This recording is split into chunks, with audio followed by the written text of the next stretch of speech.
Hello everyone, मेरा नाम है जतिन खत्री। तो जैसा कि आपने टाइटल में पढ़ा कि सुज़लॉन कंपनी का नेक्स्ट टारगेट क्या हो सकता है, 5 रुपए या फिर 50 रुपए। तो मैं आज आपको कुछ ऐसे पॉइंट्स बताऊंगा जिससे आप खुद एनालिसिस कर पाएंगे कि सुज़लॉन कंपनी का नेक्स्ट टारगेट क्या हो सकता है। तो वीडियो शुरू करें उससे पहले टेलीग्राम, इंस्टाग्राम और फ्री में डीमैट अकाउंट खुलवाने की लिंक मैंने डिस्क्रिप्शन में प्रोवाइड करवा रखी है। तो वहां आप जाके टेलीग्राम चैनल को ज्वाइन कर सकते हैं। वहां आपको शेयर मार्केट से रिलेटेड रेगुलर अपडेट्स मिलते रहेंगे। तो सबसे पहली बात तो ये कंपनी इतनी फेमस क्यों है? फेमस होने का कारण है ग्रीन एनर्जी। ये अपने टाइम की लीडिंग कंपनी है ग्रीन एनर्जी के सेक्टर के अंदर। जब 2005 में इसका आईपीओ आया था वो काफी ओवर सब्सक्राइब्ड हुआ था और इसकी जो लिस्टिंग हुई थी वो भी बड़ी धमाकेदार हुई थी। इस कंपनी के मैक्स चार्ट पर अगर नजर डालें तो 2008 में इसका जो मैक्स गया था वो 422 रुपए के ऊपर गया था और उसके बाद इसने जो लो बनाया है वो है 1.55 रुपए तक, सीधा 422 से 1.55 रुपए तक। इतनी ज्यादा गिरावट होने का कारण क्या है?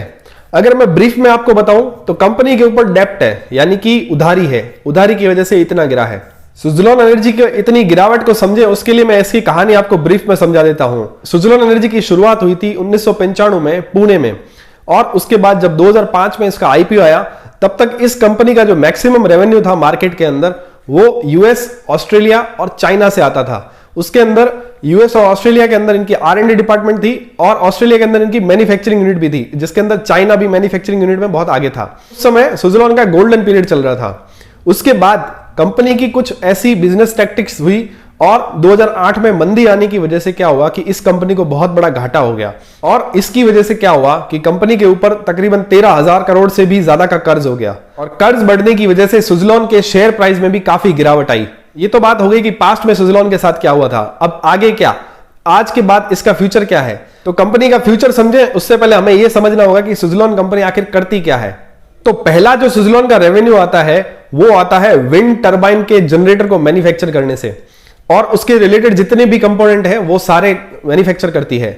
और दूसरा जो इसका रेवेन्यू आता है वो ऑपरेशंस और मेंटेनेंस से आता है। जो ये विंड टरबाइन इंस्टॉल करते हैं उसका मेंटेनेंस भी ये खुद ही करते हैं, इससे इनका काफी अच्छा रेवेन्यू आता है। तो ये दोनों ही काम ऐसे हैं जो कि बहुत ज्यादा प्रॉफिट मेकिंग है। इस हिसाब से देखा जाए तो कंपनी का काम भी बहुत अच्छा है और साथ में ग्रीन एनर्जी का जो सेक्टर है उसका फ्यूचर भी बहुत ज्यादा ब्राइट है। तो ये तो बात हुई कंपनी काम कैसे करती है। अब एक नजर इनके फाइनेंशियल ट्रेंड पे डाल लेते हैं। अगर फाइनेंशियल ट्रेंड को अगर नोट करें 2019 और 2020 के अंदर कंपनी ने लॉस किया है और 2021 के अंदर थोड़ा प्रॉफिट अर्न किया, फिर 2022 के अंदर फिर से कंपनी ने लॉस किया है। यानी कि लगातार 4 साल के अंदर सिर्फ 1 साल प्रॉफिट किया है। 1 साल प्रॉफिट किया है या फिर ऐसा कहें कि उसका लॉस कम हुआ है, क्योंकि लॉस कम होने का रीजन था इसका जो डेप्ट था, इसके ऊपर जो उधारी थी वो इसकी कम हुई थी। उधारी कम होने की वजह से जो इसका रेवेन्यू आ रहा था वो बढ़ा था और इसका प्रॉफिट नेगेटिव से पॉजिटिव के अंदर आ गया था। पर ओवरऑल देखा जाए तो 2022 के अंदर कंपनी का रेवेन्यू ग्रोथ काफी अच्छी हुई है। और साथ में बहुत बड़ी चीज नोटिस करने वाली ये है कि प्रमोटर की जो होल्डिंग है वो बहुत कम है कंपनी के अंदर। वो तकरीबन 14% के पास है। 14% होल्डिंग के अंदर भी उन्होंने 80% जो अपना शेयर है वो प्लेज करके रखा है, यानी कि उधार रखा है, गिरवी रखा है। उससे उन्होंने कंपनी के लिए पैसे लिए हैं, यानी कि कंपनी इतनी ज्यादा कर्जे में है। कंपनी के लिए एक नेगेटिव पॉइंट और है, कंपनी के ऊपर तकरीबन 4,200 करोड़ से भी ज्यादा का कर्ज आज की तारीख में है। हालांकि अगर देखा जाए तो कंपनी ने राइट इश्यू से 1300 करोड़ रुपए का पैसा जुटाया है डेप्ट को अपने कम करने के लिए, यानी कंपनी अपना डेप्ट कम करना चाह रही है। कंपनी एफर्ट्स ले रही है डेप्ट को कम करने के लिए, जिससे उन्हें उम्मीद है कि ये थोड़ी कंपनी प्रॉफिटेबिलिटी की तरफ आएगी।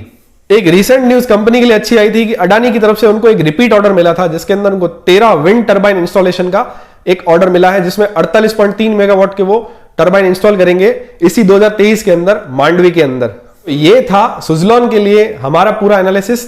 इसके पॉजिटिव और नेगेटिव पॉइंट मैं आपको फिर से एक बार रिपीट कर देता हूं। कंपनी के लिए अगर पॉजिटिव पॉइंट देखें तो ये सेक्टर ग्रीन एनर्जी का है, जो कि बहुत अच्छा सेक्टर है। इसके ग्रोथ के चांसेस बहुत ज्यादा है। इसके अलावा कंपनी ने जो राइट इश्यू से पैसा जुटाया है उससे वो कंपनी का डेप्ट कम करेगी, जिससे उन्हें उम्मीद है कि ये कंपनी प्रॉफिट की तरफ जाएगी। और तीसरी बात ये कि अडानी ने उनको रिपीट ऑर्डर दिया है, जिससे कंपनी का ट्रस्ट बिल्ड होता है और रिपीट ऑर्डर से वो फायदा कंपनी को मिल सकता है। उसके कंपेयर में अगर नेगेटिव पॉइंट देखें तो वो थोड़े ज्यादा है। कंपनी के ऊपर डेप्ट बहुत ज्यादा है, जो कि कई सालों से कम नहीं हो रहा है। वो सालों से इसकी कोशिश कर रहे हैं, लेकिन सिर्फ बैंक ही अपना लोन का परसेंटेज कम करके उनकी हेल्प करती है डेप्ट को कम करने में। पॉइंट और है कि कंपनी के अंदर प्रमोटर की होल्डिंग बहुत कम है, जो कि 14% के आसपास है और उस 14% में से भी 80% कंपनी ने प्लेज कर रखा है, यानी कि गिरवी रख रखा है। और कंपनी साल दर साल लॉस रिपोर्ट तो कर ही रही है, जिसकी वजह से कंपनी की तरफ से रिटर्न नहीं बन पा रहा है। और मोस्टली जो कंपनी की कमाई आती है वो बैंकों का कर्ज चुकाने में चली जाती है, तो कंपनी प्रॉफिट में कभी आनी ही नहीं है। तो ये बहुत बड़ा नेगेटिव पॉइंट है। तो ये थे सारे पॉइंट सुज़लोन एनर्जी को लेके। तो अब आपको क्या लगता है कि सुज़लोन एनर्जी का नेक्स्ट टारगेट 5 रुपए होगा या फिर 50 रुपए होगा? मेरे को नीचे कमेंट करके जरूर बताएं। मैं कोई भी शेयर आपको सेल या परचेज करने की सलाह नहीं दे रहा हूं। अपना एनालिसिस साथ साथ में लगाते रहें, और साथ में अगर वीडियो पसंद आए तो वीडियो को लाइक जरूर करें और नीचे मेरे को कमेंट करके जरूर बताएं। और टेलीग्राम और इंस्टाग्राम और फ्री में डीमैट अकाउंट खुलवाने की लिंक डिस्क्रिप्शन में दी हुई है, तो टेलीग्राम चैनल ज्वाइन करना ना भूलें। तो मिलते हैं दोस्तों अगले वीडियो में, नीचे कमेंट जरूर करें।